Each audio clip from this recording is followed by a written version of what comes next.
जय हिंद। आयु संबंधित प्रश्न का क्वेश्चन नंबर 9 है। क्वेश्चन नंबर 9 कह रहा है, एक वर्ष पूर्व सानिका तथा गौरी की आयु का अनुपात 3:4 था। एक वर्ष बाद इनकी आयु का अनुपात 10:13 होगा। सानिका की वर्तमान आयु क्या होगा? ठीक है, देखिए क्वेश्चन। अब हम क्या करेंगे, इस वाले क्वेश्चन में पहले मानेंगे क्या? माना कि एक वर्ष पूर्व सानिका की आयु 3x था और गौरी की आयु 4x था।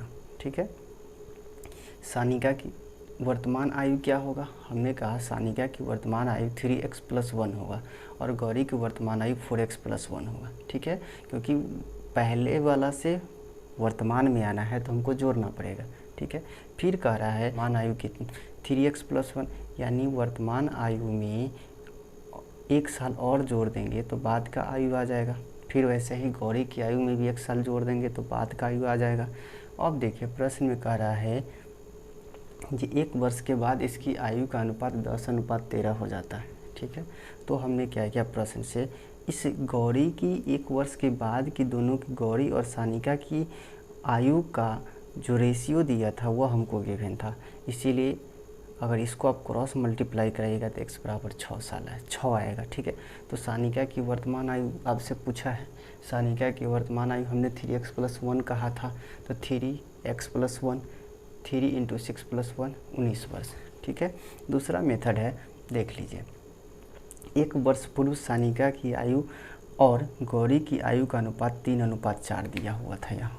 ठीक है, 1 वर्ष पूर्व हम कहें 1 वर्ष पूर्व गौरी जो था या सानिका थी वह 3x वर्ष की थी। ठीक है, अब एक पूर्व में इतना थी तो वर्तमान में क्या 3x+1 की रही होगी, गौरी भी 4x+1 की रही होगी। ठीक है, फिर वर्तमान आयु से 1 वर्ष की बाद की आयु का अनुपात हमको 10:13 दिया हुआ था। तो इस दोनों में 1 साल और बढ़ाएंगे तो ये हमारा आएगा एक 3x+2, एक आएगा 4x+2, जो हमने यहाँ लिखा है। इसको भी आप क्रॉस मल्टीप्लाई कराते हैं तो x बराबर 6 आएगा। फिर आप सानिका की वर्तमान आयु में डाल दीजिए, हमारा आंसर नंबर 10 है। कह रहा है, एक व्यक्ति तथा उसकी पुत्री की औसत आयु 34 वर्ष है। 4 वर्ष बाद इनकी आयु का अनुपात 14:5 होगा, तो पुत्री की वर्तमान आयु कितनी होगी?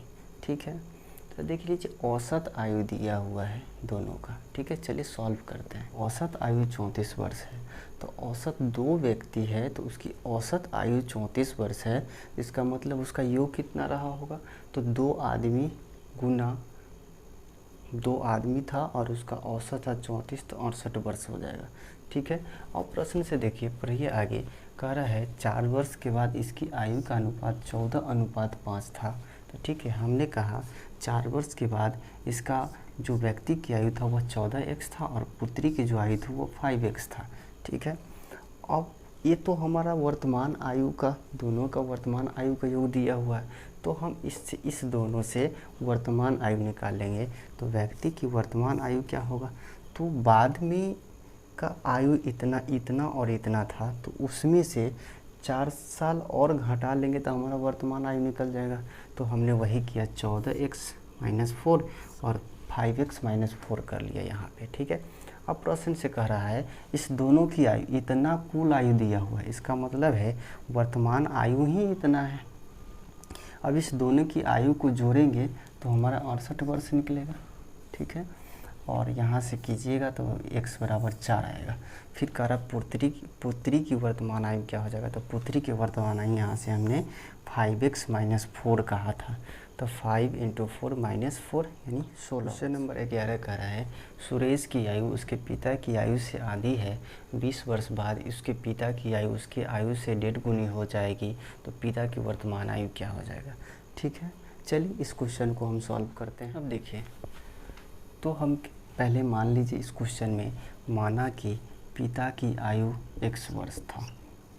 ठीक है, तो सुरेश की आयु जो होगा उसका आधा होगा, यानी x/2 होगा। ठीक है, अब कह रहा 20 वर्ष के बाद पिता की आयु उसकी आयु से 1.5 गुनी हो जाएगी। तो इसका पहले 20 वर्ष के बाद पिता की आयु x+20 रहा होगा, तो सुरेश की आयु x/2 + 20 वर्ष रहा होगा। ठीक है, प्रश्न से अब क्वेश्चन कह रहा है 20 वर्ष के बाद पिता की जो आयु है वह सुरेश की आयु का 1.5 गुना यानी 3/2 गुना है। तो देख लीजिए 20 वर्ष के बाद पिता की आयु x+20 था और 20 वर्ष के बाद सुरेश की आयु x/2 + 20 था। इसको हल कीजिए तो यहाँ से 40 वर्ष हमारा निकल के आएगा, जो पिता 40 वर्ष का हो जाएगा और पुत्र 20 वर्ष। देखिए 12 नंबर क्वेश्चन में कह रहा है सीता तथा गीता की वर्तमान आयु 8:9 है तथा इनकी आयु का योग 68 वर्ष है, तब 10 वर्ष के बाद इनकी आयु का अनुपात क्या होगा। ठीक है, देख लीजिए, माना कि सीता की आयु 8x है, ठीक है, गीता की आयु 9x है। ठीक है, अब क्वेश्चन में आपको एक चीज़ गिवन है, इसकी आयु का योग 68 वर्ष है। इसका मतलब है सीता प्लस गीता की आयु 68 वर्ष है। तो सीता और गीता की वर्तमान आयु कितना है, 8x और 9x है। तो 17x बराबर 68, तो x बराबर 4 हमारा हो गया। ठीक है, अब सीता की वर्तमान आयु 8x माने हैं तो 32, 9x है 36। 10 वर्षों की बाद की आयु का अनुपात कह रहा है निकालने के लिए, तो वर्तमान आयु हमारा 32 निकला, उसमें 10 जोड़ दीजिए तो सीता का निकल जाएगा, और 36 वर्ष गीता का, उसमें 10 जोड़ दीजिए तो 10 वर्ष के बाद गीता की आयु निकल जाएगा। 42 और 46, और इस दोनों को काटिएगा तो 21 और 23 अनुपात में 10 वर्षों के बाद गीता और सीता की आयु का अनुपात हमारा निकल जाएगा।